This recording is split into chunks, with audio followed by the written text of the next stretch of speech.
नमस्कार मित्रों, मेरा नाम है अभय सिंह और आपका स्वागत है आपके अपने YouTube channel current affairs for exam में। चलिए, आज दिनांक 10/8/2025 की प्रश्नावली शुरू करते हैं। वित्त वर्ष 2024-25 में भारत का रक्षा उत्पादन रिकॉर्ड कितने लाख करोड़ पर पहुंच गया? आपके ऑप्शंस हैं 0.75 लाख करोड़, 1 लाख करोड़, 1.12 लाख करोड़, 1.51 लाख करोड़। इसका सही जवाब है 1.51 लाख करोड़।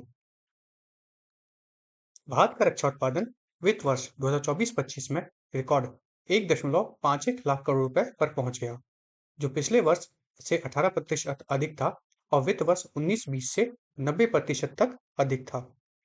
हमें यहाँ पे क्या याद करना है कि इस वित्त वर्ष में जो अभी गुजरा है उसमें भारत का जो रक्षा उत्पादन है अर्थात डिफेंस प्रोडक्शन वह 1.15 लाख करोड़ तक पहुंच गया है।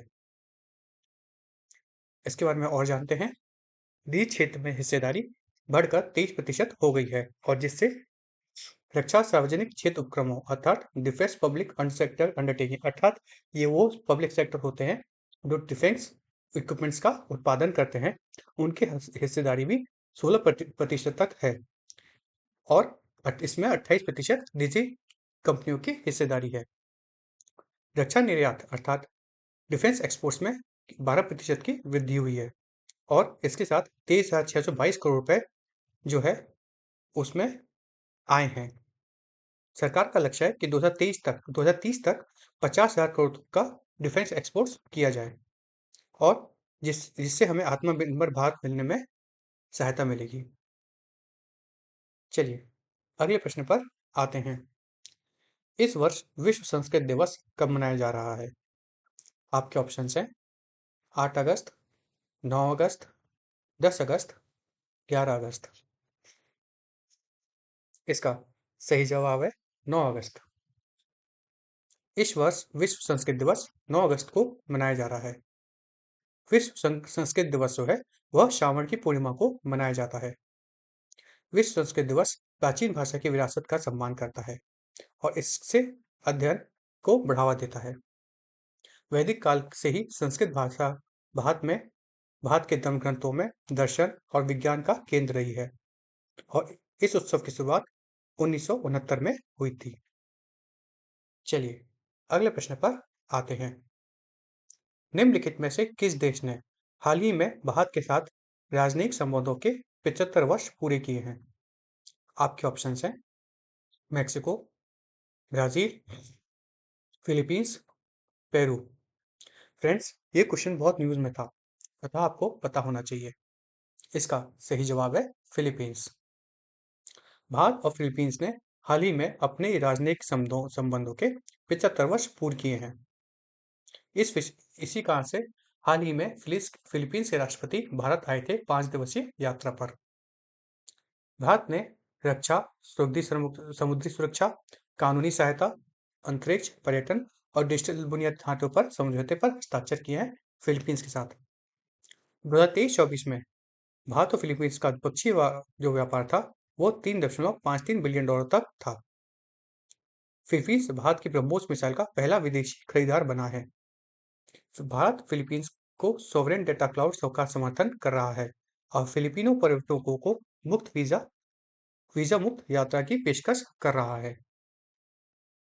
दोनों राष्ट्र स्वतंत्र हिंद प्रशांत यूएन क्लॉज 1982 और 2016 दक्षिण चीन सागर मध्यस्थता निर्णय पर समर्थन करते हैं। ये तीनों जो क्लॉज है ना फ्रेंड्स, यह समुद्र में किसी के हस्तक्षेप को मना करते हैं और समुद्र में जो समुद्री रास्ते जो व्यापार होता है उसके आवाजाही में कोई दिक्कत ना आए इसका समर्थन करते हैं।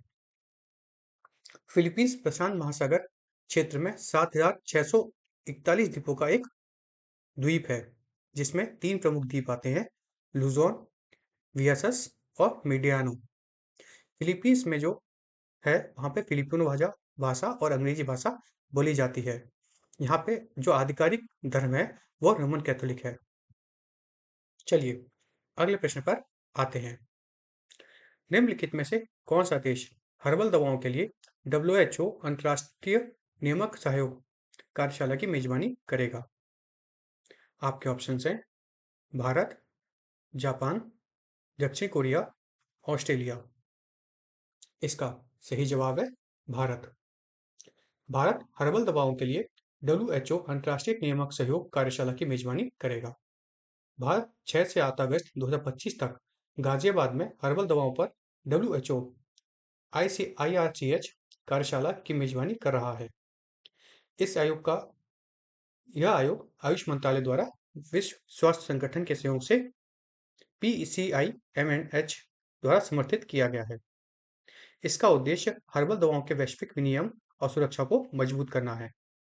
भूटान, जापान, पोलैंड, श्रीलंका और अमेरिका सहित 15 से अधिक देश इसके प्रतिनिधि हैं।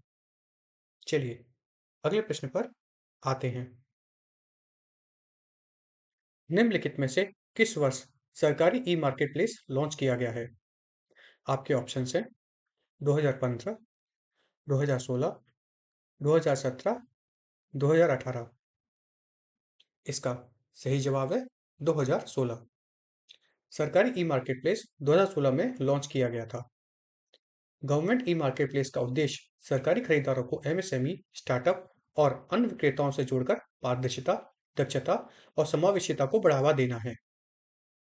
यह सुरक्षित, कागज रहित लेन-देन, लागत बचत, मानकीकृत प्रक्रियाओं तथा खरीदारों के लिए व्यापक उत्पाद पहुंच और विक्रेताओं के लिए समय पर भुगतान के साथ पारदर्शी बोली जैसी लाभ प्रदान करता है। गवर्नमेंट ई मार्केटप्लेस वित्त वर्ष 2024-25 में 5.4 लाख करोड़ के रिकॉर्ड के साथ अपना 9वां स्थापना दिवस मना रहा है।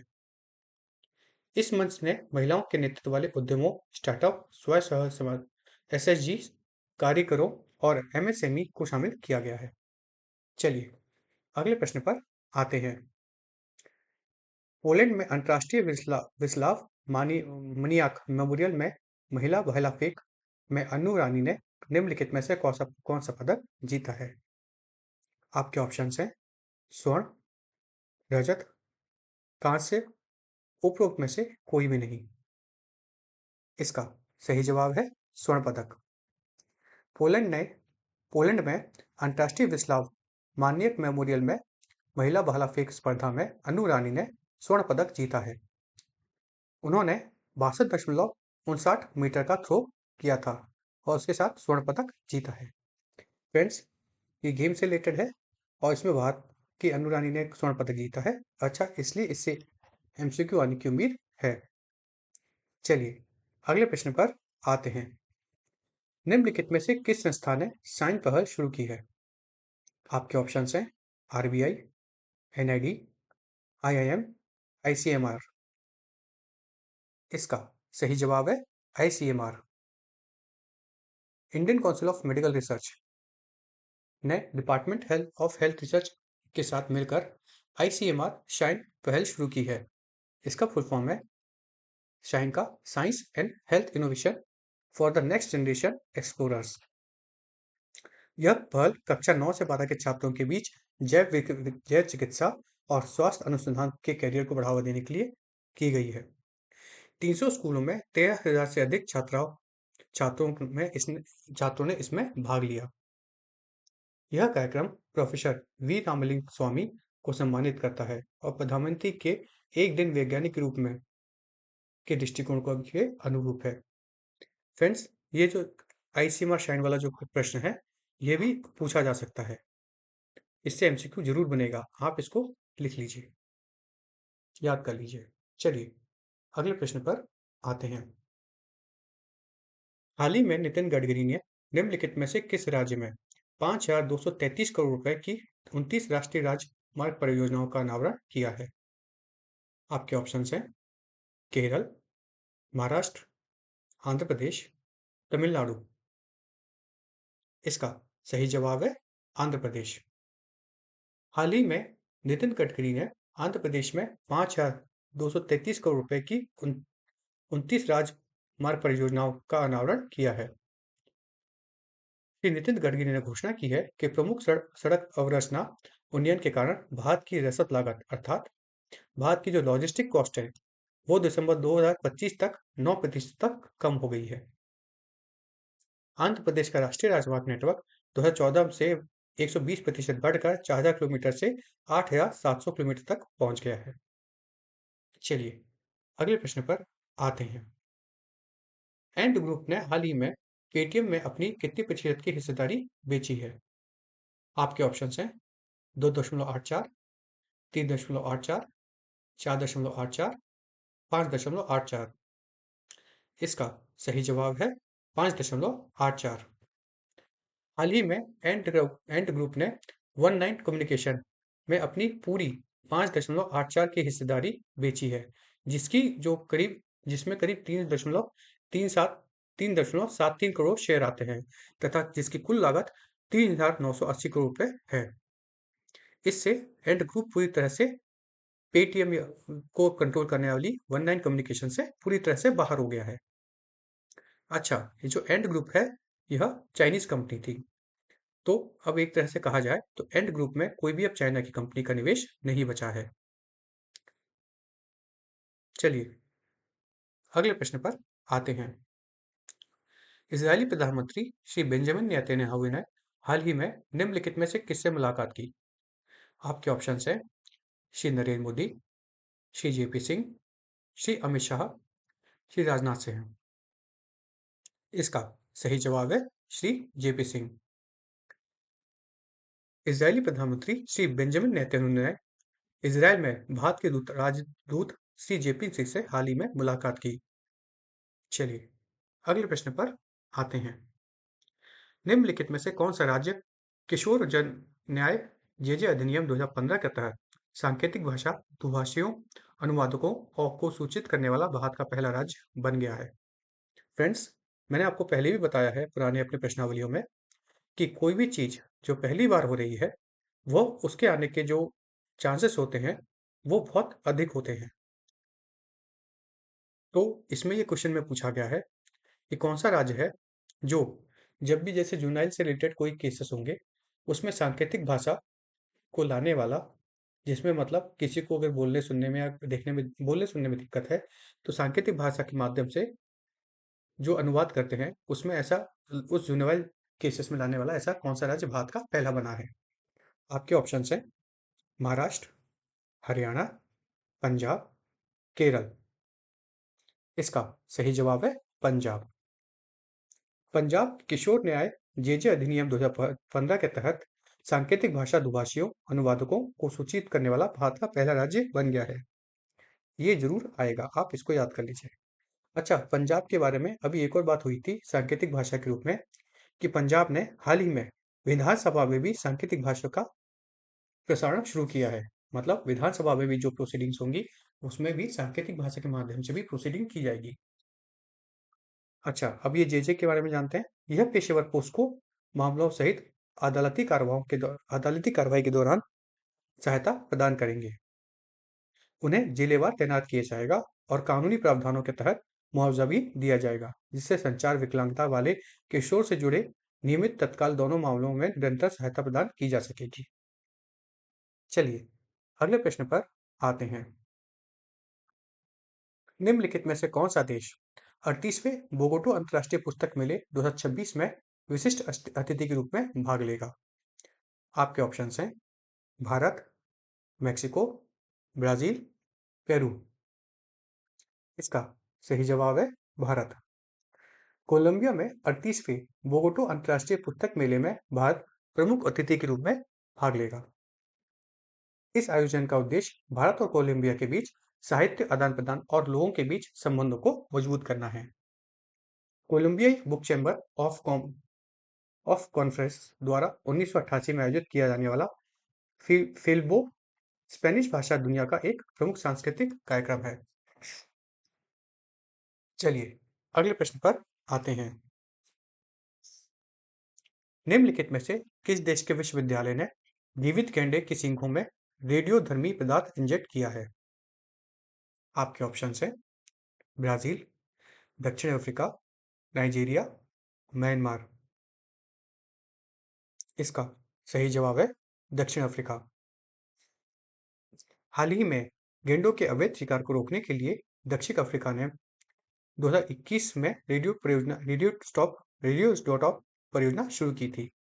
इसमें गेंडों की सींगों में रेडियोधर्मी पदार्थ जो हैं वो छोटी और सुरक्षित मात्रा में इंजेक्ट किए जाएंगे।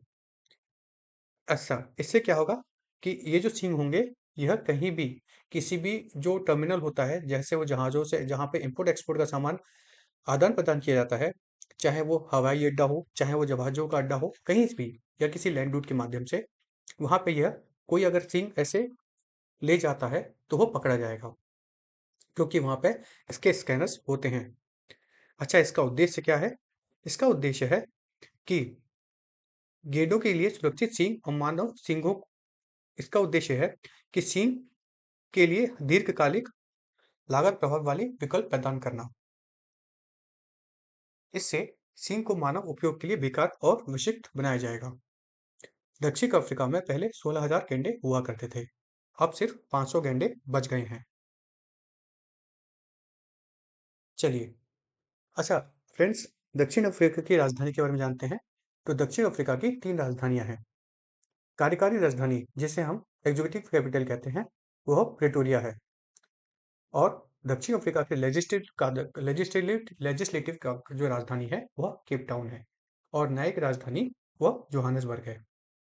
चलिए, अगले प्रश्न पर आते हैं। प्रधानमंत्री इंटर्नशिप योजना निम्नलिखित में से किस मंत्रालय के अंतर्गत आती है? आपके ऑप्शन हैं कॉर्पोरेट मामलों के मंत्रालय, सहकारिता मंत्रालय, सह शिक्षा मंत्रालय, पंचायती राज मंत्रालय।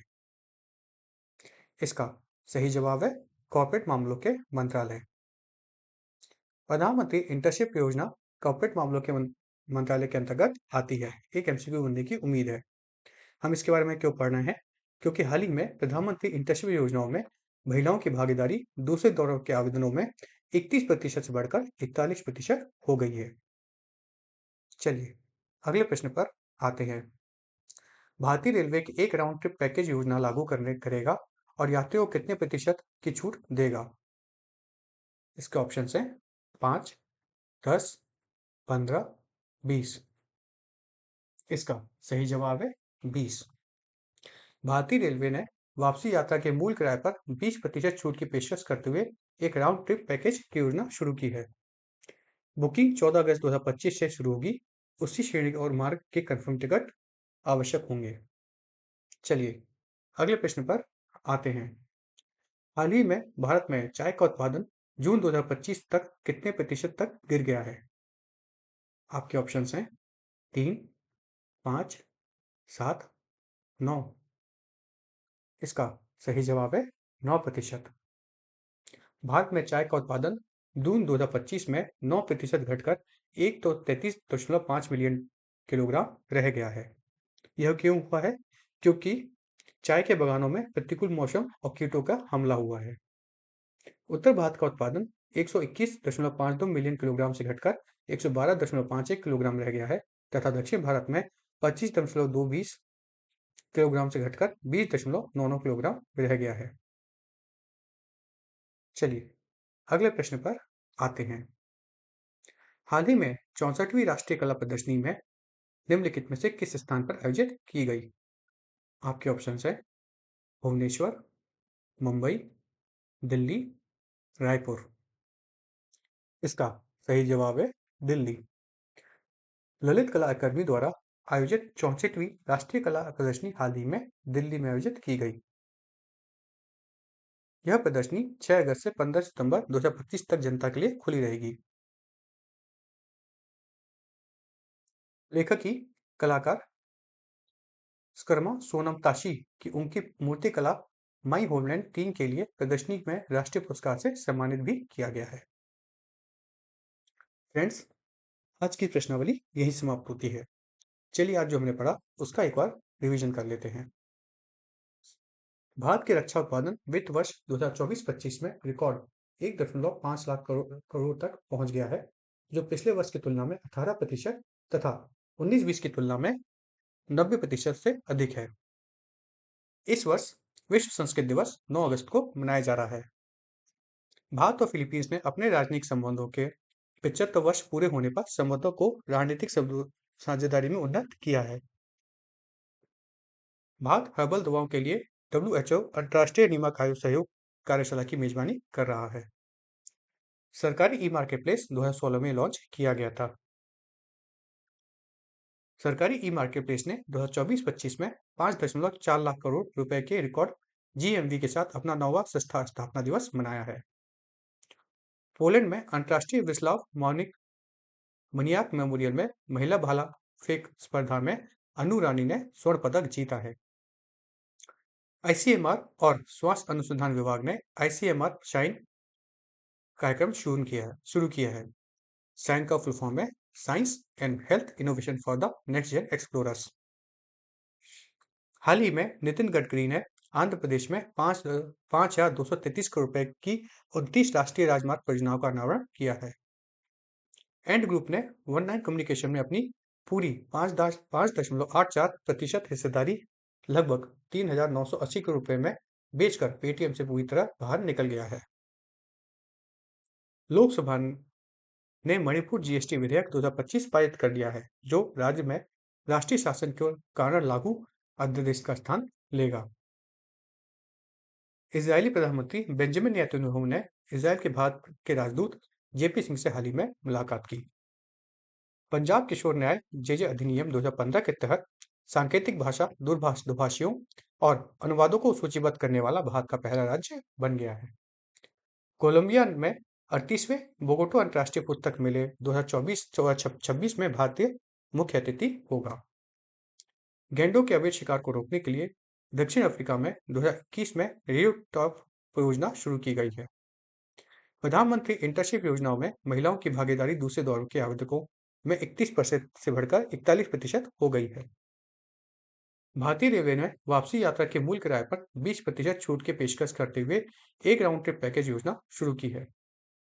भारत का चाय उत्पादन जून 2025 में 9% से घटकर 133.5 मिलियन किलोग्राम रह गया है। और ललित कला अकादमी द्वारा आयोजित 64वीं राष्ट्रीय कला प्रदर्शनी हाल ही में दिल्ली में आयोजित की गई। फ्रेंड्स, आज की प्रश्नावली यही समाप्त होती है। आपको हमारी प्रश्नावली कैसे लगी कमेंट करके बताइएगा तथा लाइक एवं सब्सक्राइब अवश्य कीजिएगा। और अगर आपको इस प्रश्नावली से लाभ मिला है तो अपने फ्रेंड्स के साथ भी शेयर कीजिएगा ताकि उनको भी लाभ मिल सके।